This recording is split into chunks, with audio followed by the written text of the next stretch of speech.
സുന്നികളെല്ലാം കാഫിറും മുശ്രിക്കുമാണ് എന്നാണ് ഇപ്പൊ മൗലവി ഇവിടെ വന്നിട്ട് പറഞ്ഞത്. അതേസമയം അബൂജഹിൽ വിശ്വാസിയുമാണ്. ചോദിക്കട്ടെ, വളരെ വിനയത്തോടെ ചോദിക്കട്ടെ, നിങ്ങൾക്ക് പറയാൻ സാധിക്കുമോ എവിടെ പറഞ്ഞു ഈ ഉള്ളവൻ സുന്നികൾ കാഫിറുകളും മുശ്രിക്കുകളുമാണെന്ന്? ഇവിടെ വന്നുകൊണ്ട് പറഞ്ഞു എന്നല്ലേ, ഇവിടെ എന്നല്ല. എവിടെയെങ്കിലും വെച്ച് സുന്നികൾ കാഫിറുകളും മുശ്രിക്കുകളുമാണ് എന്ന് പറഞ്ഞൊരു വാചകം എവിടെയാണെന്ന് നിങ്ങൾ അടുത്ത പ്രസംഗത്തിൽ ഒന്ന് പറയണം. അടുത്ത പ്രസംഗമായിട്ട് കേട്ടോളെ, കണ്ടോളെ, മൗലവി ഞങ്ങളെ മുശ്രിക്കും കാഫിറുകളുമാക്കിയത് ശരിക്കും കണ്ടോ കേട്ടോ വെച്ചോട്ട് പോലെ മൗലവിന്റെ പ്രസംഗം തന്നെ. ഇതിനെല്ലാവൻ മുശ്രിക്കാണ്, കാഫിറാണ്, മുശ്രിക്കാണ്, കാഫിറാണ്, മുശ്രിക്കാണ്, കാഫിറാണ്. എന്തേ കാരണം? ഇബാദത്ത് വേറുള്ളവർക്കും കൊടുത്തു. അതന്നെ നിങ്ങളെയും തകരാറിനാ നമ്മൾ പറയുന്നത്.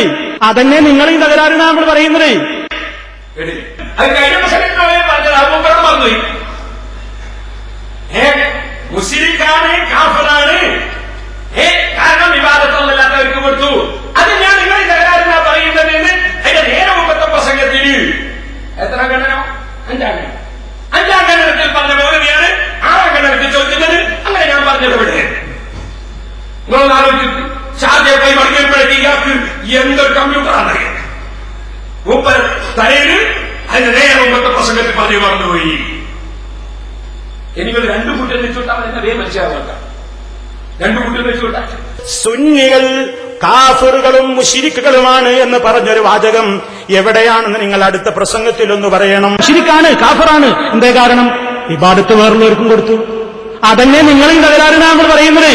അതന്നെ നിങ്ങളെയും തകരാറിനാ നമ്മൾ പറയുന്നത്. സുന്നികൾ കാഫിറുകളും മുശ്രിക്കുകളുമാണ് എന്ന് പറഞ്ഞൊരു വാചകം എവിടെയാണെന്ന് നിങ്ങൾ അടുത്ത പ്രസംഗത്തിൽ ഒന്ന് പറയണം. മുശ്രിക്കാണ്, കാഫിറാണ്. എന്തേ കാരണം? ഇബാദത്ത് വേറുള്ളവർക്കും കൊടുത്തു. അതന്നെ നിങ്ങളെയും തകരാറിനാ നമ്മൾ പറയുന്നത്. ഇപ്പൊ എങ്ങനെയുണ്ട്? മറുപടി കിട്ടിയത്